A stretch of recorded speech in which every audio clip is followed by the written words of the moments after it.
Hey guys, welcome to Tea Time with Trottie, presented by Golf Galaxy. Today I'm joined by someone who absolutely does not need any introduction, one of the greatest sports people in the world, Michael Phelps. What's up, bud?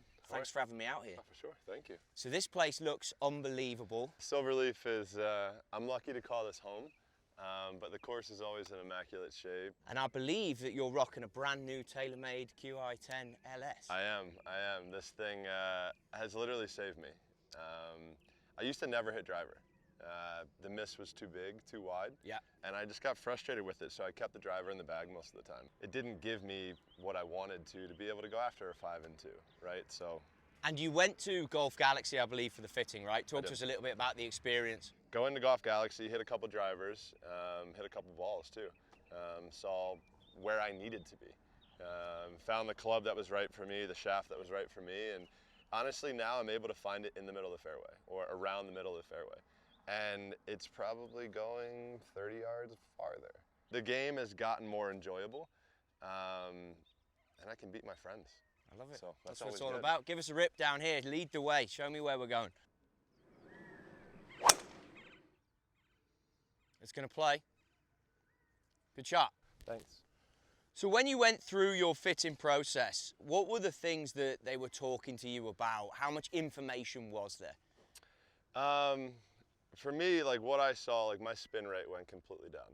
Is that why you ended up in the LS? That's why, yeah, that's why the LS was the right model for me. And that's how you found so much yardage. Because let's just remember here, you said like 30, 40 yards. So to gain that, it's a huge change in spin, has to happen. Correct. When I'm 40 yards closer to the pin, makes it a lot easier. Instead of trying to hammer 3-wood, now I can comfortably hit, you know, hybrid sometimes, maybe 5-iron onto a green. Yeah, so it's about having a better understanding of what's required from you as a golfer in order to perform. Correct. I don't know how to put my sport into terms. Yeah. So I'm still trying to learn how to put golf into terms. So, you know, you go and seek out a fitting, you're given a lot of information, as everyone will be that goes for a fitting. But how do you have the ability as an athlete just to be like, okay, that's brilliant, but I can park that there. And let's not just think for fitting, what about for teaching and techniques? And that's also pulled to golf course. Mm-hmm. When I really started seeing big improvements, I think in here, the instructor that I was working with basically compared this game to swimming, body position, right? So like for me, I was aimed like here, right? Well, how am I gonna hit a golf ball like that, right? Like, so he's like, are you gonna dive off like this? So I was like, oh, okay, let's work on body position. So it's like, give yourself a chance, set up right? Like then try to work on swings. And for me, I'm a feel person. Right, so like I guess Ricky Fowler said to me, a swing is like throwing a medicine ball against a wall. And I was like, okay, like I can be athletic, like you know what I mean? Like I've done that exercise 1,000 times in the gym. Yeah. I was like, that's what I can do when I'm standing behind a golf ball, and then I can hit a golf ball well. Yeah. Cool. I've got the LS as well. I love it. Let me see.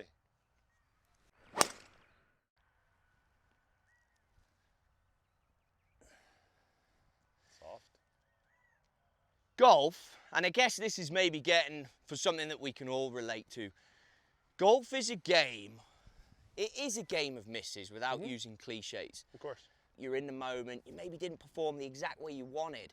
The best players in the world have an ability to stand here and hit a little peeler off that cactus and just cut it, and they just do it. Yeah. But sometimes, like I'll be playing, or I'm sure people can relate to this, they'll be playing, and they just aren't feeling it, but you've got to get it done on a golf course. Correct. You go to the Olympics, you win, you set up the most medals at one games, you go on, you get the 23 golds, you do all this stuff. Were you on absolute peak Michael Phelps every single day? No. Or, yeah, so how do you get it done when you're not peak? For me personally, in my career, there was nobody that worked more than I did. So for me, there are times where I could be 75% of my best and still nobody could come close. You know, like 2008, you know, I broke my wrist 6 months before the Olympic trials. I still won 8 gold medals that summer, right? So like, I was probably at 80% when I won 8 gold medals, 85%, right? So, you know, for me, I guess it's all about preparation, right? Like, what is in my control? What can I control every day?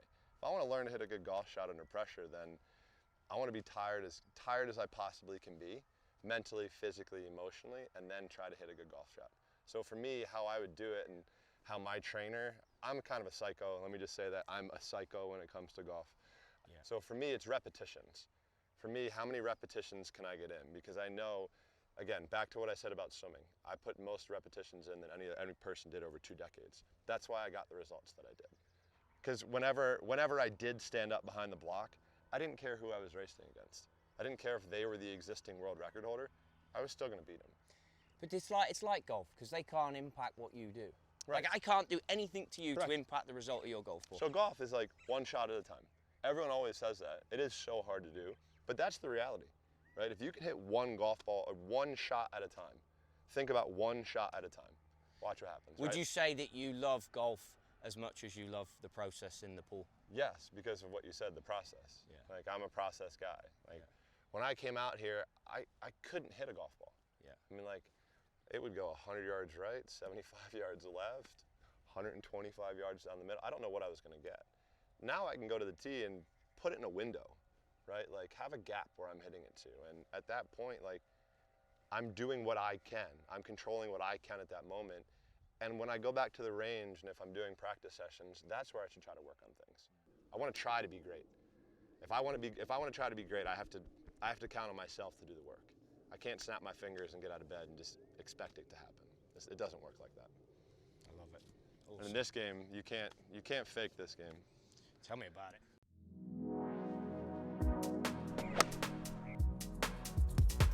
Pretty decent tee ball you've hit out here. Looks like we're going to be left with about 150-ish. Okay. Breeze kicking up a little bit. Yeah. Can you feel that? Yeah. So the breeze kind of brings me into a great conversation about product, irons, spin rate. You know, I'm conscious because I'm here with someone who is just due, and I don't want to get too in your head about the technical side of things, but Sure. I see you've got 790s. You're picking an 8-iron, and you just had a glimpse at my yardage. As you said, there's a little wind into us. We are a little downhill. Again, this is a course I've played a ton, so I kind of know where to go, where not to go. At this point, I mean, I'm looking like the 2 cactus in the distance past the green, like 20 yards right of the hole. Okay, good. Because everything funnels dead left. Awesome. This yardage is like 155. So if I hit this right up into the air with the wind, right ball height or ball flight, should be the right number. So you've been around a lot of good golfers because you've just basically given me the whole synopsis of exactly what the only thing you didn't mention was cover on the front trap, but I'm like, well, he knows it. It's not even in his mind. No, that's not even that, because again, like, I'm not even trying to hit the ball in that direction. I'm not even contemplating that trap is even there. So if I'm looping for you, and I was going to wait and talk more about this, but I'm going to let you hit the shot now because you're in such a good state of mind. Get back in there. This is what I'd do if I'm caddying for you. I'd go like, move out of the way. You got it. I'm getting out of this guy's way.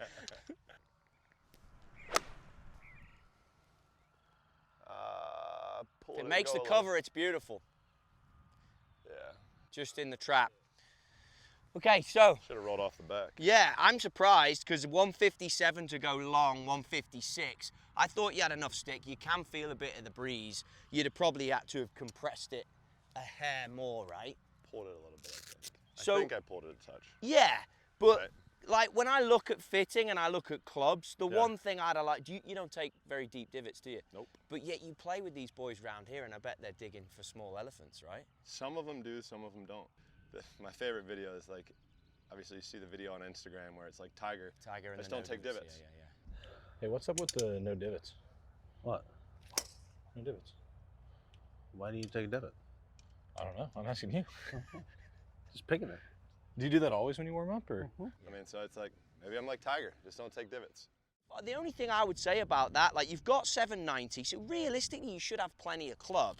Obviously I see it's the money taper 120, I like all that. Looking at the way this loft and lie is great. You've got to get to a point where, you know, the low point of this is beyond the ball, so you're compressing a bit more. So this has a number of degrees of loft on it, and we're looking to get the launch angle at half of the loft. Okay. So if I'm going through a fitting process with you, I'm literally, for you, saying that and then nothing else. And then I'm referencing my monitor and I'm like, you know that club is going to have about 38-ish degrees of loft, launch it at 19. Yeah. So go again Okay. and think about how you're going to launch this golf ball lower. Lower. Compress it. It's got to launch at 19. That last shot you hit launched at about 22, 23. So we want to see it launch 3-4 degrees lower. Good golf shot. Fly a little. It's going to get a bit more yardage out of it because the launch was good. Great golf shot. The next thing, which you've done a great job of, the TP5X is going to come out lower. You already said spin is lost, and I've just seen you give it the shuffle. Go for it. I'm going to shut up. At the cactus, lower. Good. No divot. No, I know.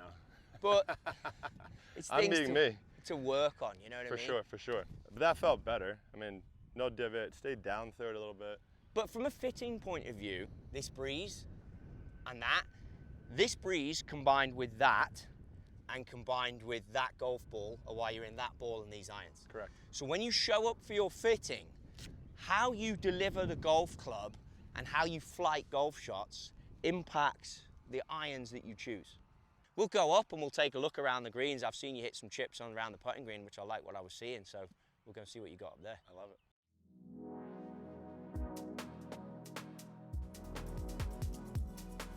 We've made it down to the green.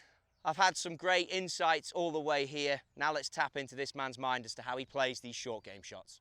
There's a ridge that kind of runs from here to here that's in my mind. So the 54 becomes a little bit like, I'm interested to see the creativity. It's so good. How's that? It's fantastic. This is a strength of your game. Chipping, I mean, yes, when I'm playing a lot, yes. And I love putting. I mean, Yeah, I've heard that. I love putting. Do you think you love putting because it's like the mindset of there's an outcome, I can make this thing? Correct.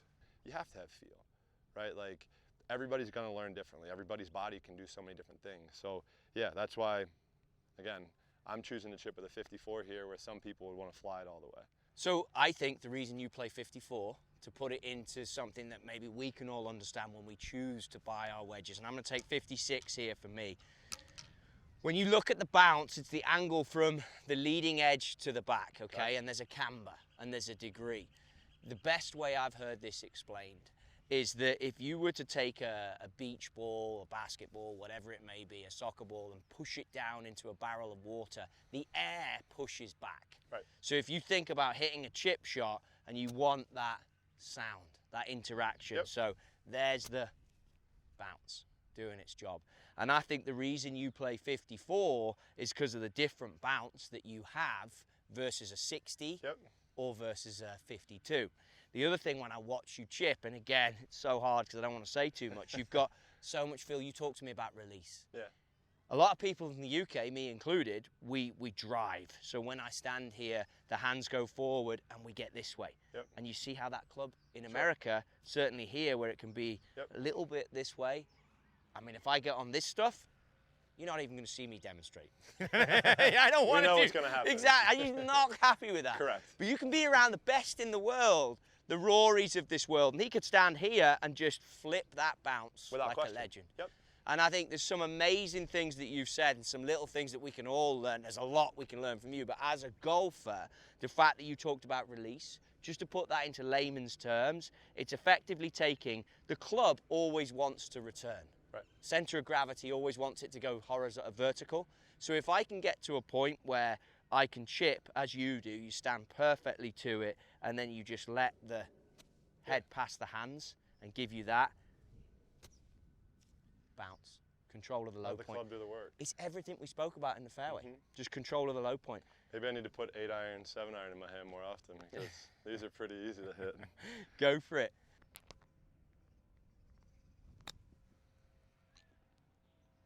But just land soft and the reaction, I mean, we're tapping a lot of those in. Yep.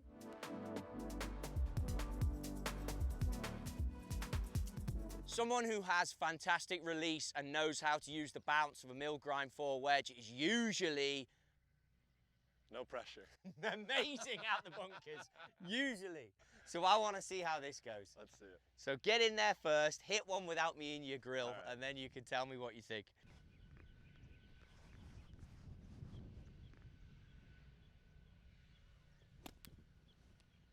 I mean, it's going to work out. Do you Yeah. often hit them pretty low like that? I do. Is that your 60? 60 it is. So, I typically hit it low, yeah. obviously such a big guy, I mean, you must have been around guys and seen them, like, when they get in here and they'll get much Oh, yeah. lower. And Wide and really, I don't know. I think you need to be more playful with every section of your game. Like, let's do it. Get wider, get further away, and get lower. And stand a little left as well. Body that little left. There you go, and open that blade. But I'd be like, this toe needs to be here. Like, you can almost sit shut. That's it. Wider, wider, wider. Good. And now just release, draw that. So higher, softer. No, that's fine. I mean, mate, We'll mate, take that I'm every- done. I'm done. Yeah, we'll I'm take done. that every day. I'm done.